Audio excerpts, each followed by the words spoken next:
channel is live. Hello, everyone, and welcome to Watching 100 Movies. I'm Christiana Ellis, Like routine. and tonight we are. Hang on, I'm adjusting a little setting here. Tonight we are talking, digging a little deeper into the filmography of Paul Thomas Anderson, a filmmaker we have certainly discussed before, with Boogie Nights and Magnolia and There Will Be Blood. I think those are the three we have covered on the show already, right? Was there That another sounds one? fun. I don't think so. I think that was it. But in any case, as we have sometimes done with a few other filmmakers like Alfred Hitchcock and Martin Scorsese, we decided let's look at a couple more of their movies that weren't on those lists. And so, looking over his filmography of the things we had not chosen before, we selected Punch Drunk Love from 2002 and Inherent Vice from 2014.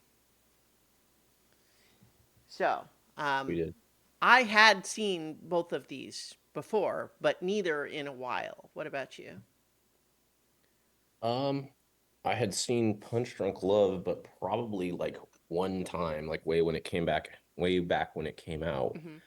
and I had not seen Inherent Vice. Well, Inherent Vice, as I'm sure we'll get to when we discuss it, that's that's a movie that I had been told this and now find it to be true. I found that I enjoyed it vastly more on rewatch than when I saw it the first time. Interesting. Yeah. I really enjoyed it, Well, so good. if I That's can great. vastly more enjoy it next time, that's Well, great. maybe we'll get there, but let's maybe do them in chronological order. Uh, Okay. so Punch Drunk Love, I also saw like back when it first came out. I saw it in the theater, partly just because I really loved Magnolia when it came out, and so hey, look, a new movie from the guy who did Magnolia. I want to go see that. But I don't think I've rewatched it since then, even though I did like it at the time. This is a movie starring Adam Sandler, which was the first kind of drama turn for him.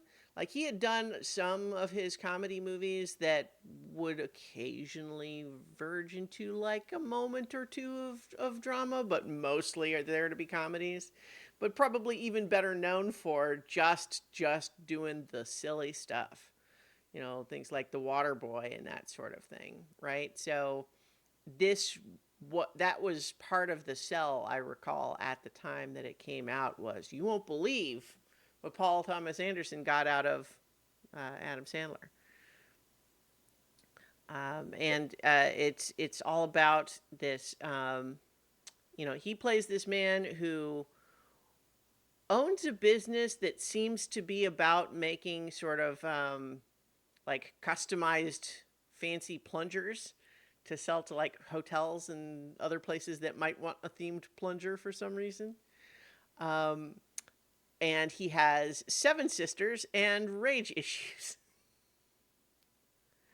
Yeah, I feel like he used the business as almost like the MacGuffin essentially, right? Like it's just like he needs to have something to do Right. where he's not getting fired because he has rage issues. Yeah, yeah. Like, well, it is interesting just because the actual business that it is really doesn't matter to the story at all. It's mostly just exists as a place that he goes every day and where there are people he knows that are also there, Right. right? Like He that's also kind feels of like it. he needed to kind of own his own company that wasn't like super serious because Yeah, he has other things going on. He also needs to be able to travel, like, right. Yeah, to so kind of make the absolutely. story work. Yeah, Yeah. he kind of He has to needs to have not this. just be an employee, he needs to be the boss or else he couldn't get away with all the other things that he's doing besides normal work. Right.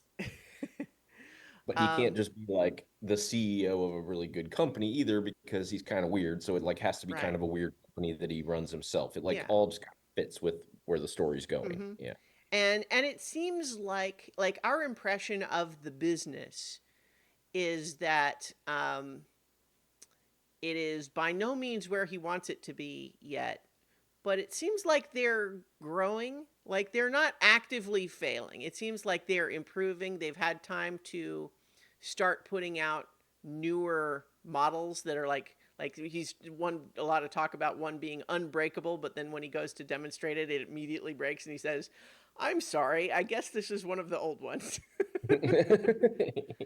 um, but it seems like they are still small, but improving is the impression I got from the current state of the business. He has something like 4 employees, one of which the only one that I think we ever actually talked to is Louis Guzman.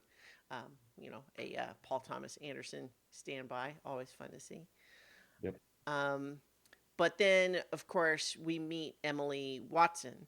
Um, our initial introduction to her is that she is trying to drop her car off at the mechanic next door, but because the mechanic isn't open yet, she says, "Can I leave my keys with you?" But we learn later that was all a clever ruse because she had actually already been told about him from his sister and was basically coming to like check him out before she would end up getting introduced to him as a blind date. Yep. Um, and I think in like there are some circumstances I can imagine where that would be like to find that out would be a little bit shady. But on the other hand, he's got so much else going on; it's hard to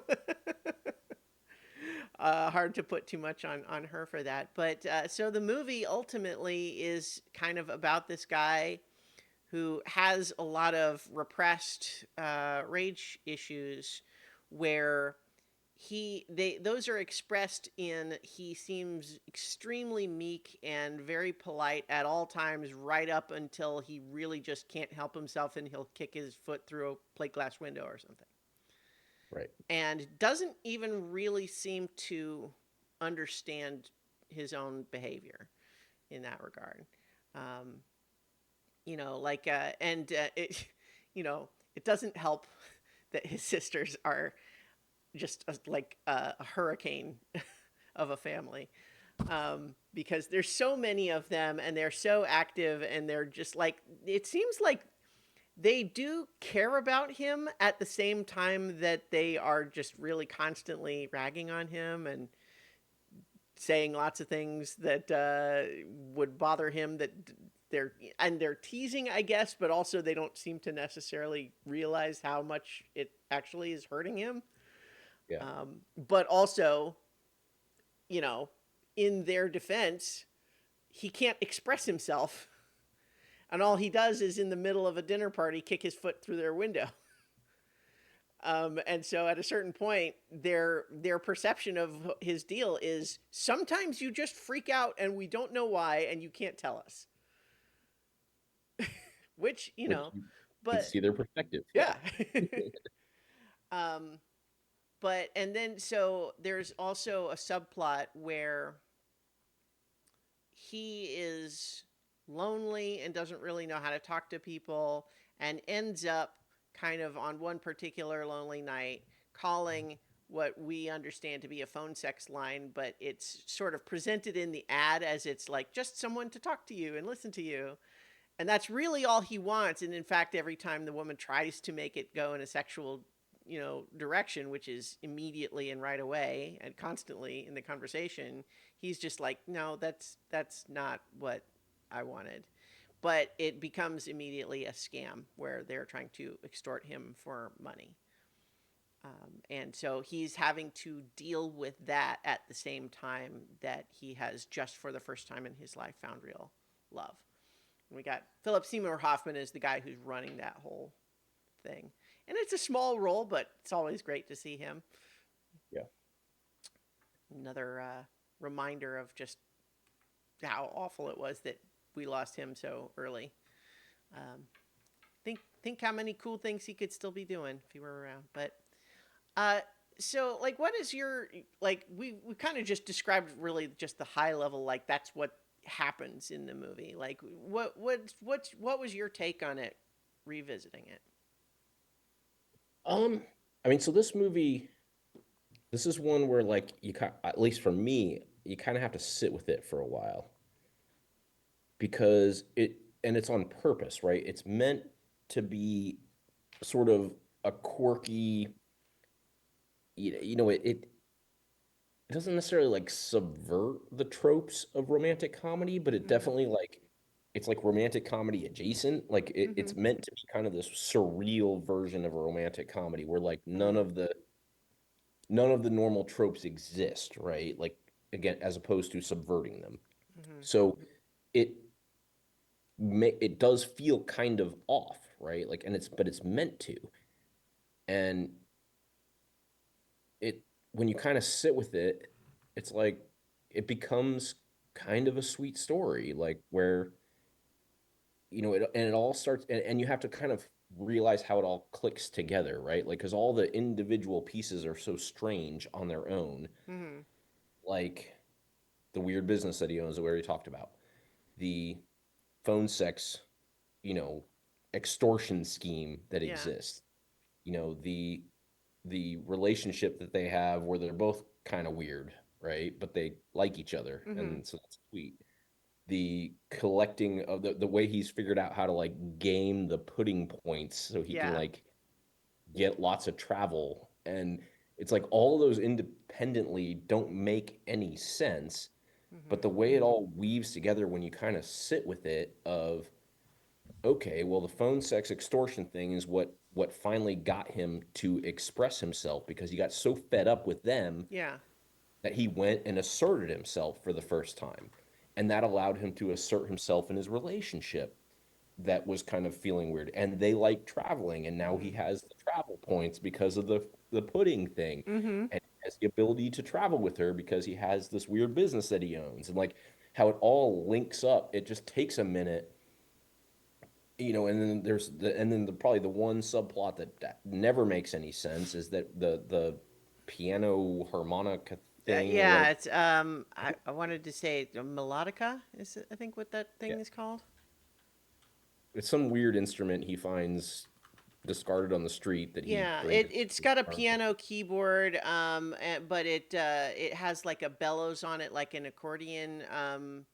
So it looks like a piano, except that it is still sort of powered. It makes its noise through blowing the air when you press the keys. There are, but yes, that's another just sort of a bit of strangeness.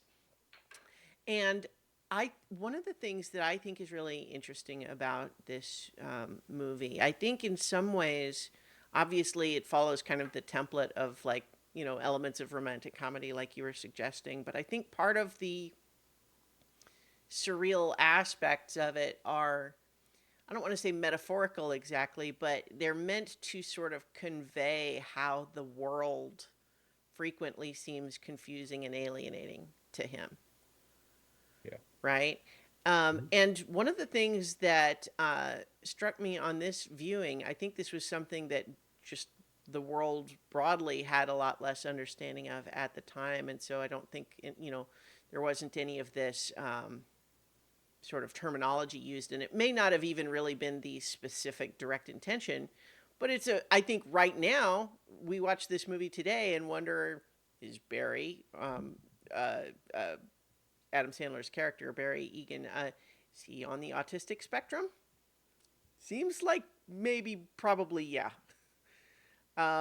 He certainly got something because he is not merely repressed. He has a lot of issues with communication, and some of that obviously could just come from upbringing. But there's a lot of stuff that does just kind of go alongside with what we understand to be like the autism spectrum now, and just in particular his deep struggles to comprehend the actions of the people around him. He's trying, but he is just frequently just defaulting to being very polite because he doesn't know how to get the outcome that he wants from other people. But that results in him frequently getting abused, both by people who are trying to take advantage of him explicitly, but also by people who really would be horrified to learn that that's how it feels to him. But they don't know because he doesn't have the tools to express himself to tell them. And so this movie, I think, ends up in that way, kind of being about like the power of love to bring someone out of themselves.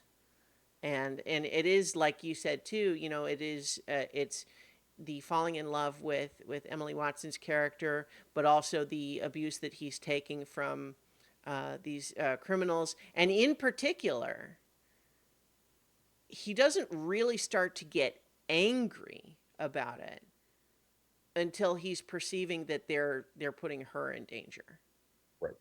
right? Like he is feeling persecuted and it's unfair, but he doesn't know what to do, and he's mad but doesn't really express it. He doesn't like he's not proactive about it. He doesn't do anything about it until she is put at risk. Right.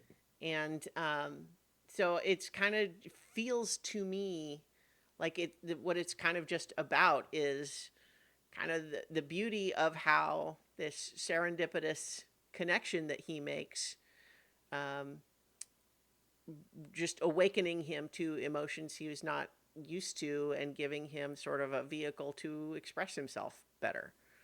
Um, and it's funny too that we didn't even mention the whole pudding thing in our initial summary, just because I remember now the trailers kind of made it sound like that was almost the whole movie. Anyone who hasn't seen this movie or just not in a long time doesn't remember, he basically is the sort of person, and this is another thing that is maybe a little bit autism coded, is he's Yep. the sort of person who, when he gets these like Sunday flyer advertisements in the newspaper, reads the fine print carefully. And we are introduced to his character as he is calling one of the companies to ask if they really meant the fine print the way they wrote it, because if they did, it might mean that you could get more frequent flyer miles, more value of frequent flyer miles than goods you purchased. And the person he's talking to on the phone is just like, I don't know, man, I don't care, go away. But what he realizes is that pudding cups are the cheapest item that you can find that qualify for this buy 10 items thing. And they're only 25 cents each. And if you buy 10 of them for $2.50, you get 500 frequent flyer miles. And so he's basically saying, like, if you could invest something like $2,000 in this, you basically get like a million frequent flyer miles and would never have to buy a plane ticket for the rest of your life. Yeah. Um, which is kind of fun, but it's also like every time it comes up to anyone else and he explains it, they're like, "Oh, do you do a lot of travel?" And he's like, "No, I've never been anywhere." And so again, like that whole thing feels like an expression of like he's not doing it because he wants frequent flyer miles. He's doing it because he feels like he's figured out a smart thing and he wants to do it so that he feels like he can do something. Yeah. Because he started a business and it seems like it's working more or less, but it's slow and frequently frustrating, right? And he has to deal with people a lot, which is not his strong suit. Right. um But that's like what I was saying. That's like how beautifully this movie weaves these things together, right? Because like he's never traveled anywhere, but he's accumulating all this travel, mm-hmm. but yet she travels for work. Yeah. And his first travel is to go chase her down, Yeah. basically, like in a sweet way as it's presented. Mm-hmm. And that's kind of his pitch to her, when he finally can assert himself. Is like, hey, and I've got enough frequent flyer miles that I can just go with you. Mm-hmm. When you need Well, to travel to work, we can go anywhere. I can go with you. and what there's a fun bit of conflict too, where so he has initially sort of led her to understand that he sometimes travels for work too. And when she says she's going to Hawaii, he kind of implies, "Oh yeah, I was thinking of going there," implying that it would be like for a business thing, when in reality he has probably never thought about it until that very moment. Um, but then at the last minute, when he's suddenly in trouble with these guys and kind of has motive to maybe get out of town for a little while, he suddenly decides, yes, I'm going to do it. I'm going to go to Hawaii right now and I'm going to execute on my plan, only to discover that, this business running this whole frequent flyer miles thing says, yeah, it'll take 6 to 8 weeks to process. And he gets really upset because he's like, your fine print doesn't say that it will. And so again, this is just like him struggling with like nuance or world experience of understanding that something it's probably going to take a little time for them to verify it. But he just then decides to just buy the ticket and go anyway, even though like the original idea was it was easy to choose to do it because he didn't have to pay for a ticket, a last minute ticket to Hawaii. Um, but it is just becomes kind of this beautiful thing, because I think it's probably worth noting that he certainly does a lot of things that I think if you were in a real life new relationship would be things you have to worry about. You Yes. know, going into the bathroom and beating it up so much that you are asked to leave the restaurant. And like she doesn't technically know that that's what he did or exactly what happened, but it seems like something's going on there. And he does some stuff that I think in the big picture is kind of not really okay. But that Yeah. said, I don't think in context of the story here any of it is unforgivable so much as he is still struggling. He doesn't know how to do stuff and he's got a lot of issues that he's trying to improve on. But, at the same time we can also see, Emily Watson's character is kind of got some of that herself. We don't see her express it as like rage or anything, but she's clearly a little bit strange herself. Not least, when we learn that the whole thing of, pretending to drop her car off was a trick to begin with. This is a little bit strange, right? Yeah. But yeah, so I think it's really kind of sweet that the two of them find each other, and it there's a little bit of a fairy tale aspect to it, right? It's like you wouldn't want to try to map the things that people do in this movie to like real world experience, probably. Um, but it's about the feeling of it, right? This world seems like I think the melodica subplot is an interesting one to look at in this context because this happens right at the very beginning of the movie that he has just gone out and he's just drinking his coffee on the sidewalk outside his place of business. And we see this long shot of a car like coming down the road right up until it has a terrible accident and it like flips over and it's just this terrible accident and moves past the camera and we don't follow the car to see what's happening with that. But racing after that first car, another car comes and unloads this weird little piano like instrument, puts it on the sidewalk right in front of him, and then speeds away. And his reaction is to run away. But later, he realizes that thing is still there and he's afraid to take it. But then when it looks like another truck might come through and wreck it because it's kind of in the way, he grabs it and takes it inside. And like throughout the movie, it becomes this like soothing thing where he's sort of like he doesn't understand where it came from or what happened, and there's something scary about that, but it's nonetheless something kind of beautiful that he can't quite wrap his brain around. But he fixes it up and we see him just periodically when he's stressed just pressing a key or two just to have it make a noise, and it's like him having the ability to to speak in a way, right? Like it's he has control over something. Hmm. um and I think that, but at the same time, this thing came into his life from out of nowhere and he doesn't understand why, and for all he knows someone's going to come and want it back. That might be scary. um also, like, we never find out what happened to the people in the car that wrecked.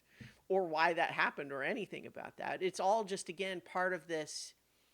Like, it is one of the more surreal pieces of, again, the world just seeming like a strange and alienating place. And I think it's it's not like that it's a metaphor exactly, as much as it's just part of the tone of this movie, is trying to put us in his shoes, in terms of how he sees the world. So, like, it's, you know, we don't know where it came from because he doesn't know. Right. Yeah. But yeah, I think it's, I don't think it's necessarily one of my favorite Paul Thomas Anderson movies, but that's kind of only just because he's made a lot of really great movies. But I think it was nice. It was, like, well, another surreal element I just remembered too is that Barry Egan is wearing this very sort of unusual bright blue suit, and he wears it throughout the film, and it never gets dirty or looks rumpled or anything. It's just like perfect throughout, and it's not even like that's something he normally wears, because like every scene where we're introduced to a new character who hasn't seen him in the suit yet, that character is surprised because apparently he doesn't usually wear suits, and he just kind of decided to one day, and it becomes this. It's like this perfect, weird, like suit of armor thing because it's impervious. Yeah, it's definitely adds to like the fairy tale aspect of it. Yeah. Hmm. Yeah, and I think, I mean, everything that you just sort of rolled through there, just for me, just rolls up into like that same concept of like Hmm. kind of why I had to like sit with it and then realize like as I reflected back that I did really enjoy it because Hmm. like at face value, it doesn't make any sense and it's not real, Yeah, right? And it's poetic. it's very yes, and it kind of takes you have to take that opportunity to like let that sit in and be like I think I actually either Googled or Chat GPT or whatever thing I was using, like looked for criticisms of this movie Hmm. because like I felt like it shouldn't like I couldn't express why I didn't like it, and then I Hmm. realized I didn't not like it. Hmm. I just hadn't sat with it yet. It was weird. It was a weird experience. I Yeah. really, but I liked that. I like things like that where it sort of takes Hmm. a kind of a step to realize you enjoy it and not have to go back and rewatch it. Like I Hmm. didn't have to, like that's how powerful it is that during the watching I was like this is absurd. Like this doesn't Hmm. okay, this is dumb. Like this they're like he's clearly like there's no way this girl would stay with him except that they're telling us that she is Yeah. because he's got a problem and he shouldn't be acting like this and like this Hmm. is dumb. And then it's like no, it makes sense in what what the story is trying to tell us, you Right. know.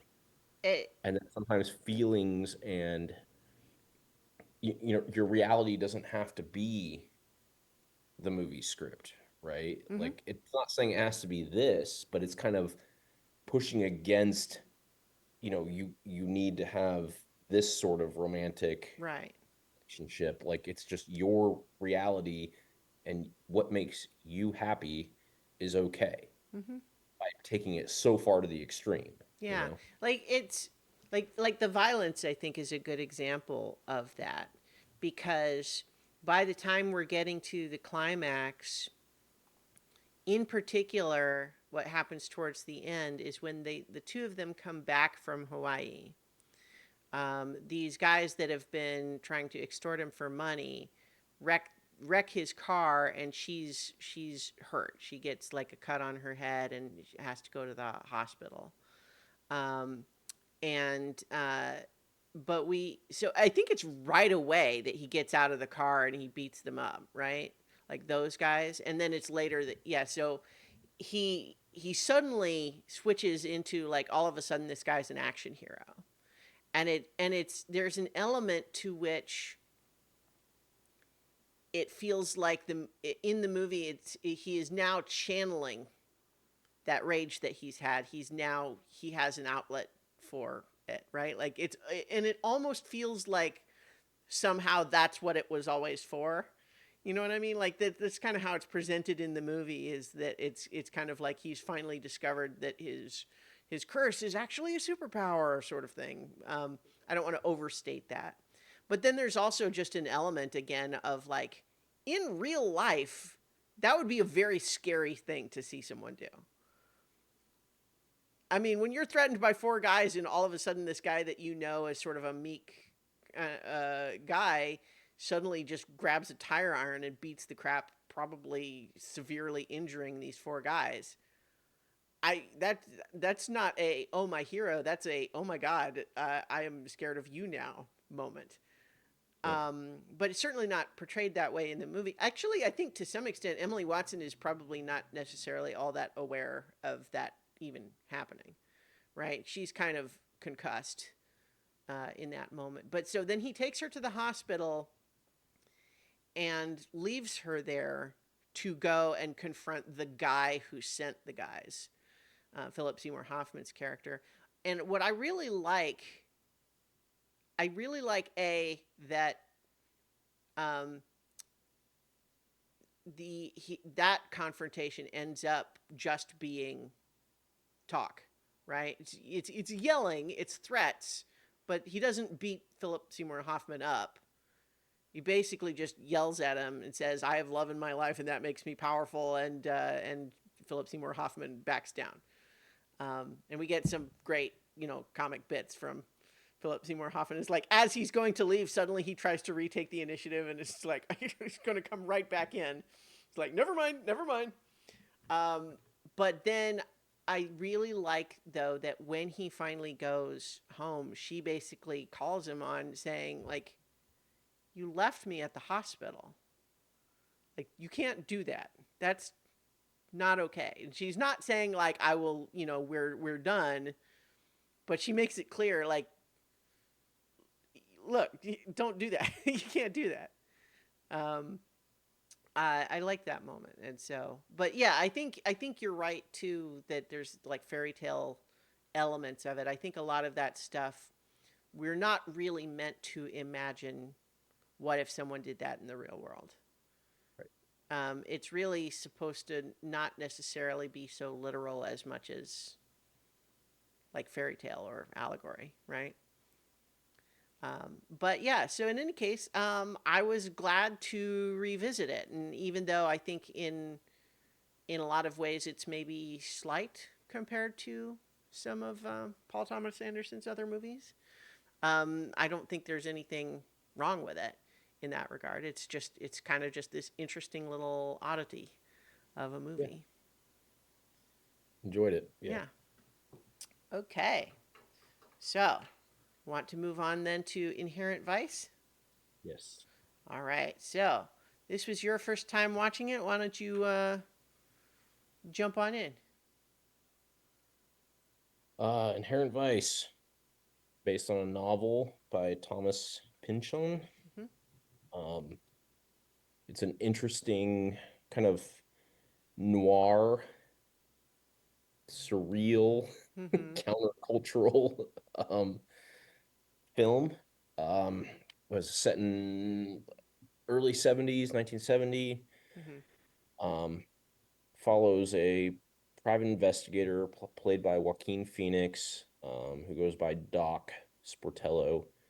Um, really likes to mostly smoke weed.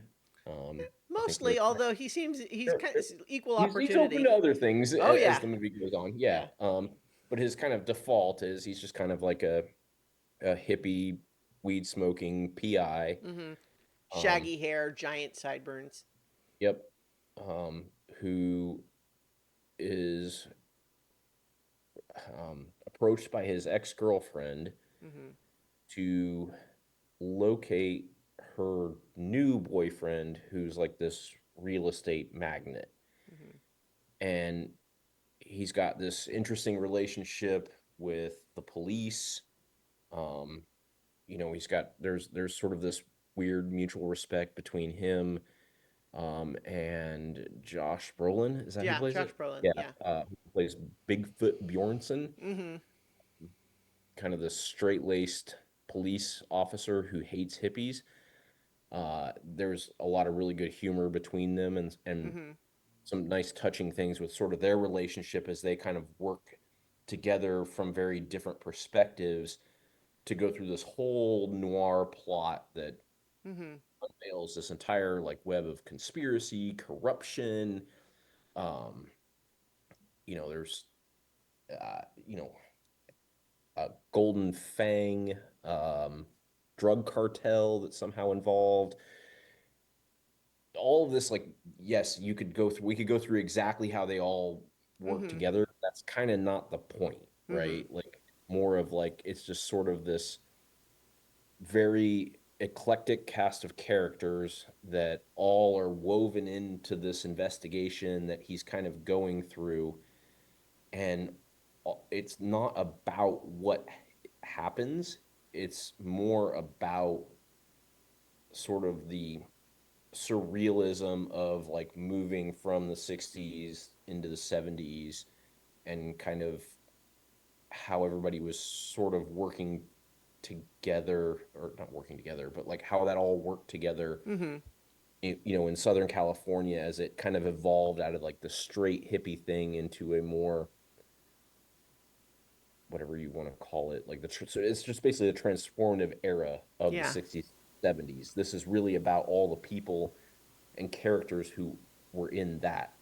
And then you have this really heavy dose of Thomas Pynchon's like writing style to the point where like they actually have to do a lot of voiceover because some of his stuff, like you just it doesn't work like just showing what happened. Mm-hmm. Like there has to be, you actually have to read out of the novel. Right. Well, and interestingly too, like a lot of the voiceover is by a character who, like, if not for the voiceover, we would consider her a tertiary character at best. Like she is another girl that Doc knows, Right, right?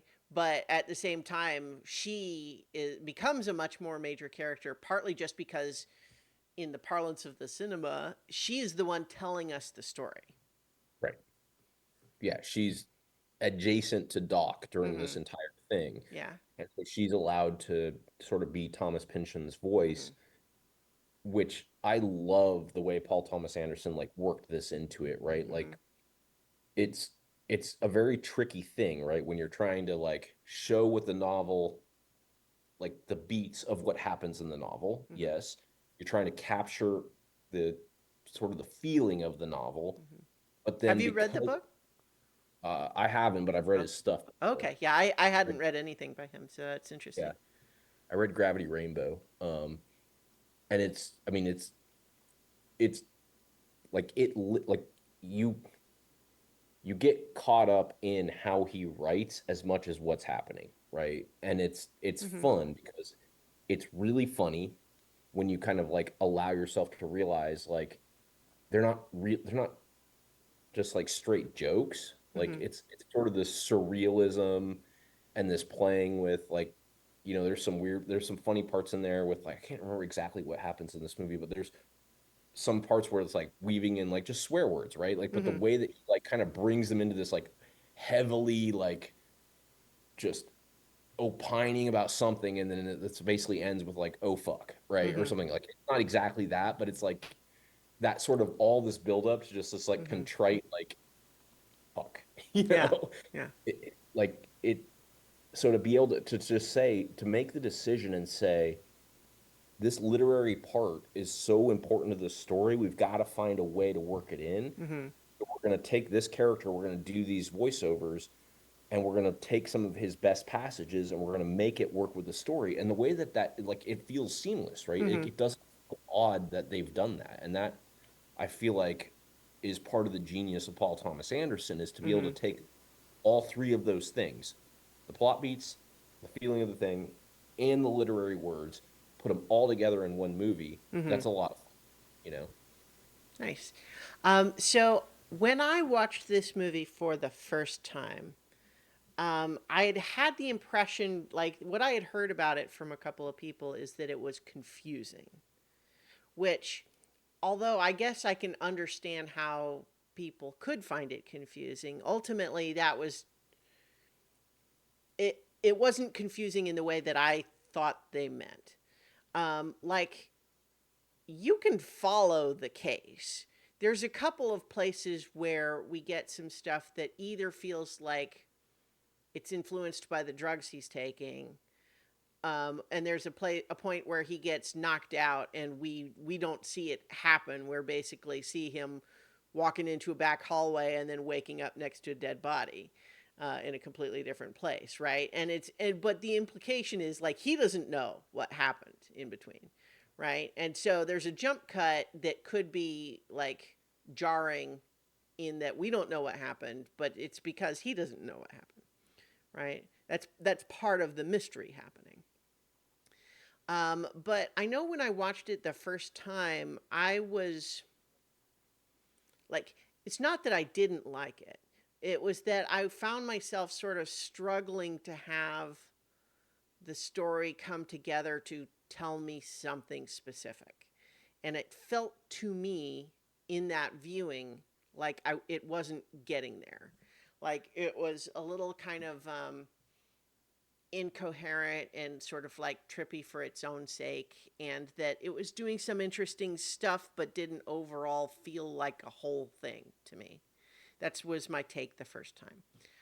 But having rewatched it now after like I watched it for the first time and probably like so it came out in 2014. I didn't see it in the theater.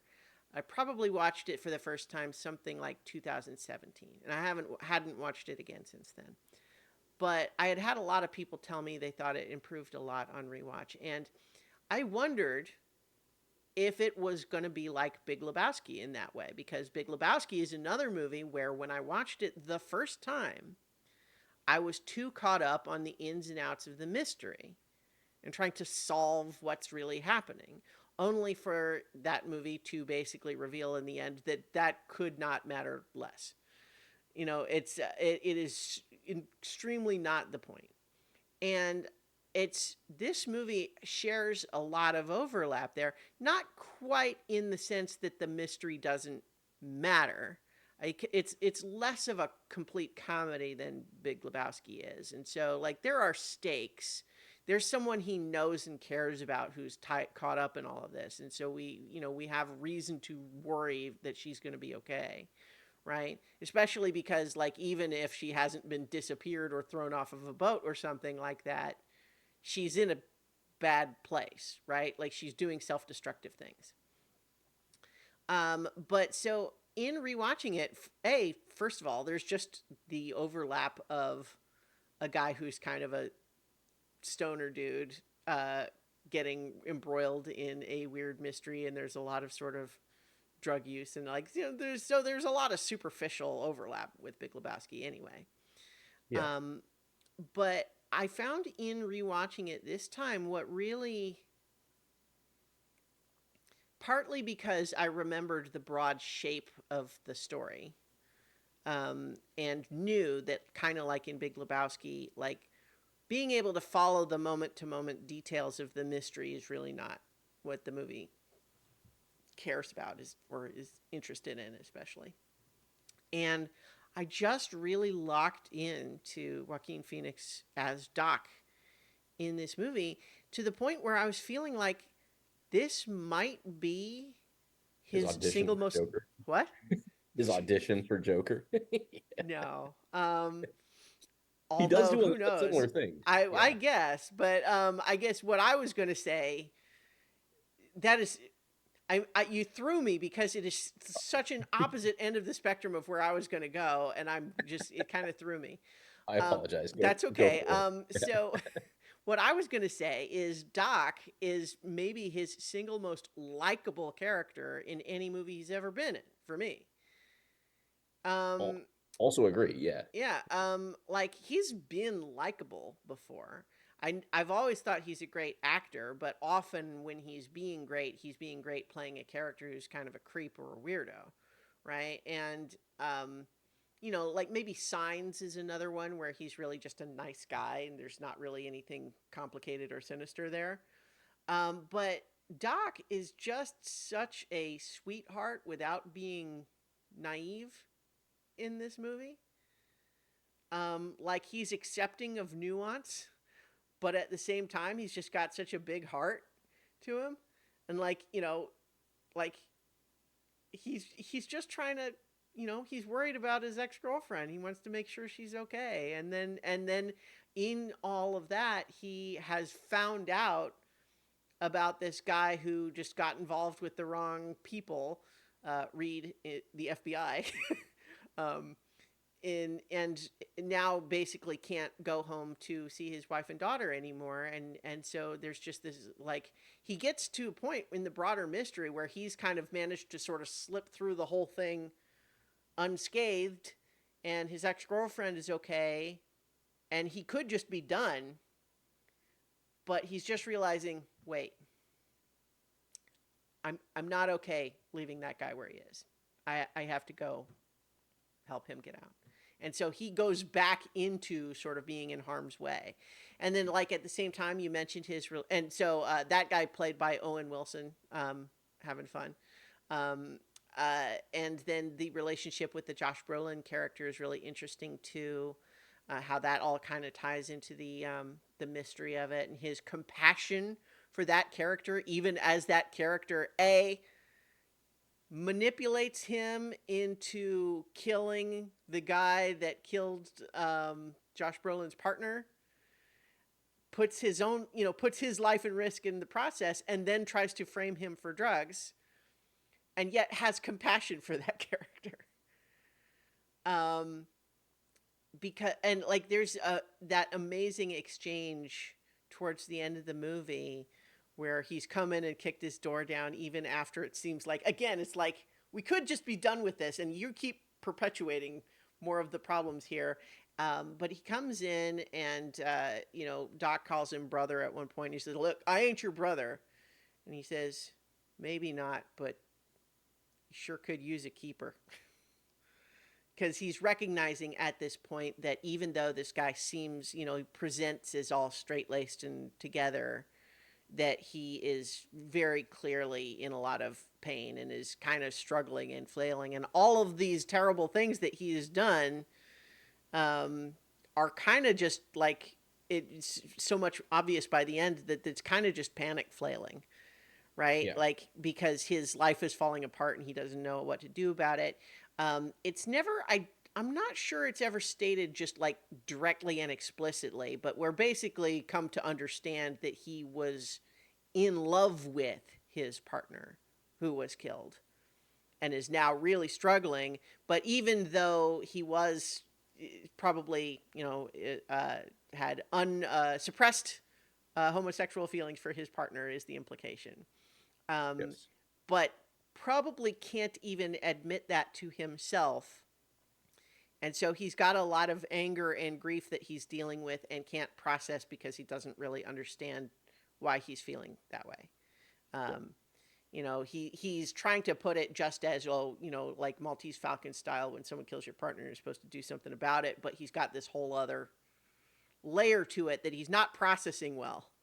And so Doc just kind of comes to understand that about him and can forgive him even for the terrible things that he's done to Doc. And it's kind of really, it's very sweet, and so just locking into that character and being able to just experience the story along with him gave me that gestalt that I was missing when I saw it the first time. That makes sense. Yeah. And so I really, really loved it the second time. It's like, it was just, before I had felt like there's a lot to like about it, but I feel like it's trying to do something that I'm not getting. And now Right. I feel like I get it. Oddly enough, this means that the one remaining Paul Thomas Anderson movie that I kind of feel that way about is The Master. And I know several people who will say they think The Master is Paul Thomas Anderson's best movie. But that's the one where I still sort of struggle with. The last time I watched it, I've seen it twice now, and it just still feels a little bit like I was just saying, is like, there's a lot to like in here, but I feel like it's doing something that I'm just not on the right wavelength for, and I'm not getting it. But I really loved rewatching this. I was very glad to, and it became now one of my favorite Paul Thomas Anderson movies because it just had that emotional core that really worked for me. And one of the things too is that we just talk about like confusing, like especially watching it the second time. It's a very coherent mystery. It's really Mhm. not strange or really all that convoluted, right? It's a mystery in the sense that you have some clues and false trails and there's a lot of moving pieces and everything, but it's really not that it's not that tricksy, you know what I mean? It's not. No, but you do have to pay attention because it Mhm. drops like plot points in like kind of an odd way. Like Mhm. when the dentist gets killed, right? Like Mhm. it doesn't show him get killed. It's like they're spending time with him, and then Mhm. the next day a guy is dead on a trampoline, and you have to like piece back together that happened. That I think Well, that's right, what like we had that. just spent time with this guy played by Martin Short, which is lots of fun. Amazing sequence in Martin Short's office where he breaks out cocaine for this guy he's just met, and there's just this runner through that whole sequence of Joaquin Phoenix trying to get just a little bit more cocaine off where it was spilled on the desk, just a little bit more. But yeah, having like we this Martin Short, this character is like he's a very weird guy. He's obviously up to a lot of stuff. Much of that stuff probably not things we approve of. But at the same time, Doc is there in kind of he's not a judgmental capacity because he's basically just saying like I'm not here for whatever you're doing. I'm just trying to find my friend, right? And but ends up spending some time with this guy, and then to hear later, oh yeah, later that night he fell off a trampoline and broke his neck, and there's just this immediate moment of that doesn't sound right. Like even though this guy was messed up and doing a lot of drugs, do we really believe he was just in someone's backyard and broke his neck on their trampoline? Right. That doesn't sound right. But then we get some comic bits of him kind of going on this little tangent of like the golden fang might be literal. Like he had these two puncture wounds on his neck. Do we want to try to do forensics to see if maybe someone had actual golden teeth that they bit his neck with? Yes. And so all those things are, I think, what lead people to say it's confusing Yeah. because like They don't know how serious to take that stuff. you have to kind of parse all that Mm-hmm. out. And I hate to Yeah. say this, but I literally have to get off in like less than 10 minutes Okay. Well, because that's all right. I think we're probably just about yeah, done. Anyway, so I there's think something that I have to unload out of the car, so it's sure. like non-negotiable. Okay, Um, yeah, that's fine. So I think in any case, though, I really loved revisiting this, and I'm very glad to hear that it worked for you on first viewing in a way that it hadn't quite for me, but definitely did the second time through, and so yeah. yeah, I really loved it. Well, yeah, and I made that joke earlier when you talked about Joaquin Phoenix, and it actually fits with, even though Mm-hmm. you may not think it actually fits with what you were saying because the reason I made that is that there are some similarities in the fact that like he does use a lot of like expressions and like sort of his body to the way a Mm-hmm. lot of the things that he did in Joker. And why I made that joke is it felt like, without, I don't want to get too much on a tangent, but it felt like what Joker was trying to do was recreate a character like this, right? Where like he is likable even Mm-hmm. though he's kind of absurd. And this movie gets it right, Mm-hmm. where he's super likable and like you associate with him. Yeah. But like I felt like Joker was trying to do that. Well, It didn't you quite know, work we've for certainly talked most of about it. Joker Yeah, before. right. I But yeah, I think I was really struggling just because of my dislike for that movie, which was really not about Joaquin Phoenix's performance, which I think is good, but just about like on a script level, it just felt like Todd Phillips didn't know what kind of story he's actually trying to tell. He's doing a pastiche without actually understanding why those types of stories are being told, and he's kind of just copying, you know, and yeah, I didn't even see the second one. I don't know if I don't know if you I did. haven't either. Yeah. No, I haven't either. But my point is, I agree with you. He's incredibly likable, incredibly Oh like, yeah. yeah. It's a fun ride to go on when you just sort of let yourself like go into the story, Mm-hmm. right? And laugh and understand like why they're bringing in Mm-hmm. the not the dialogue, but the narration straight from the novel because like sometimes like you just kind of need that because it's Mm-hmm. funny, it's Yeah. odd, you know. He writes in a Um. really strange style that, but like that makes sense, you Mm-hmm. know. But And of anyway, course, we, like both of these movies, really, Paul Thomas Anderson is just incredible with it. Like he works with great cinematographers and just his ability to, compose shots and just, his movies look beautiful yes, without fail, and that's certainly true here.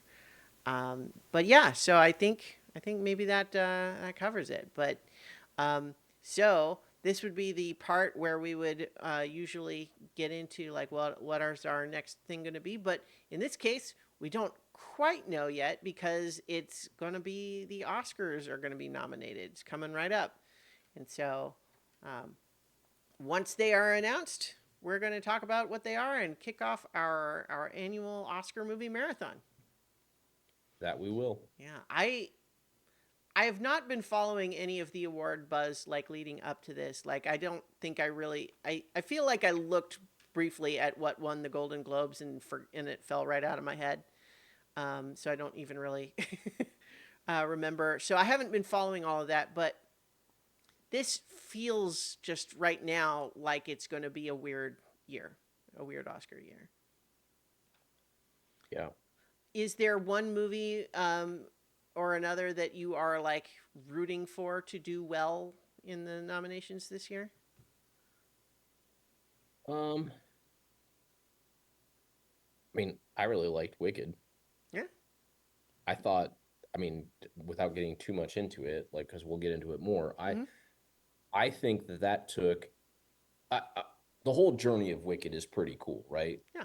Interesting book, blown up by a really cool Broadway musical that has now been created on film, and each medium has used their own style to amplify the story. Mm-hmm. Like the movie made the Broadway musical better, even though it's all the same songs, right? Like Mm-hmm. just the way they use it. So yeah, I'm rooting for that. Nice.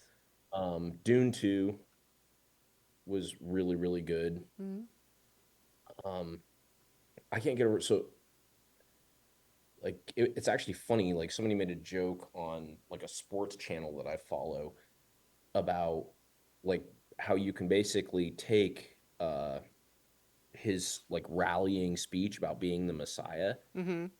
He's speaking a made up language, right? And he's rallying all these people. And like, yeah, you're paying attention to the subtitles, but you can put whatever you want in there.